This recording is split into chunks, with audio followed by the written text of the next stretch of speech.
Welcome back to my channel. ಇವತ್ತು ನಮ್ಮ ಊರಲ್ಲಿ ನಮ್ಮ ರಿಲೇಟಿವ್ಸ್ ಮದುವೆ ಇತ್ತು. ಹಾಗಾಗಿ ಬಳೆ ಶಾಸ್ತ್ರಕ್ಕೆ ಅಂತ ನನ್ನನ್ನು ಹಾಗೆ ನಮ್ಮ ಅತ್ತೆಯವ್ರನ್ನೂ ಕೂಡ ಕರೆದಿದ್ರು. ನಾವು ಕೂಡ ಬಳೆ ಶಾಸ್ತ್ರಕ್ಕೆ ಅಂತ ಹೋಗಿದ್ವಿ. ಬಳೆ ಶಾಸ್ತ್ರ ಮಾಡುವಾಗ ಒಂದು ಮರದಲ್ಲಿ ಅಕ್ಕಿ, ಬೆಲ್ಲ, ಕೊಬ್ಬರಿ, ಎಲೆ ಅಡಿಕೆ ಹಾಗೆ ದಕ್ಷಿಣೆ ಇಷ್ಟೆಲ್ಲ ಇಟ್ಬಿಟ್ಟು ಬಳೆಗೆ ಪೂಜೆ ಮಾಡಿ ಹೆಣ್ಮಕ್ಳು ಧರಿಸುವಂತಹ ಒಂದು ಬಳೆನ ಒಂದು ಏನಂತಾರೆ ದೈವ ಸಂಕೇತವಾಗಿ ನಾವು ಕಾಣ್ತೀವಲ್ವ.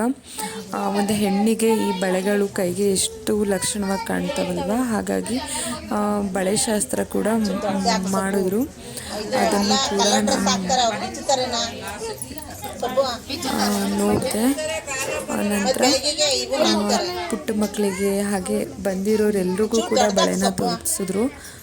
ಅದೆಲ್ಲ ನೋಡಿ ನಂಗೆ ಖುಷಿ ಆಯಿತು. ಮದುವೆ ಮನೆಯಲ್ಲಿ ಸಾಮಾನ್ಯವಾಗಿ ಏನು ಫುಲ್ಲು ಗಲಾಟೆ ಸೌಂಡು ಎಲ್ಲ ಇದ್ದೇ ಇರುತ್ತಲ್ವ.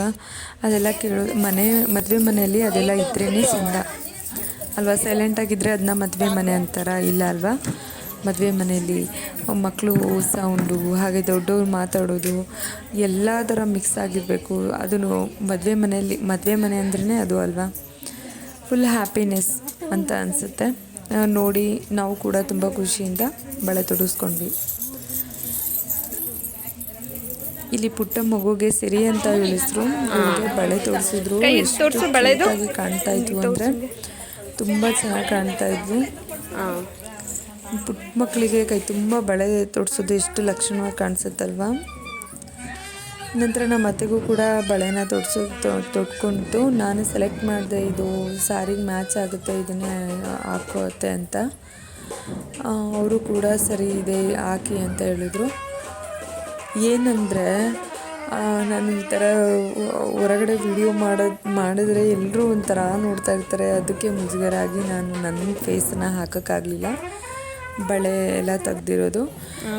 ನಾನು ಕೂಡ ನೋಡಿ ಈ ಬಳೆನ ಸೆಲೆಕ್ಟ್ ಮಾಡಿದೆ. ನನಗೆ ಪ್ಲೇನ್ ಬಳೆ, ಸಾದಾ ಬಳೆ, ಹಸಿರು ಕಲರ್ ಬರುತ್ತಲ್ಲ ಅದಂದರೆ ತುಂಬ ಇಷ್ಟ. ಬಟ್ ಇವರು ಚೆನ್ನಾಗಿ ಕಾಣುತ್ತೆ, ಅದು ಬೇಡ ಇದನ್ನು ಹಾಕೋ ಅಂತ ಬಲವಂತ ಮಾಡಿದ್ರು. ಹಾಗಾಗಿ ಈ ಬಳೆನ ತೊಗೊಂಡೆ. ಬಳೆ ಅಂದರೆ ಹೆಣ್ಮಕ್ಳಿಗೆ ಎಷ್ಟು ಇಷ್ಟ ಆಗುತ್ತೆ ಅಲ್ವಾ.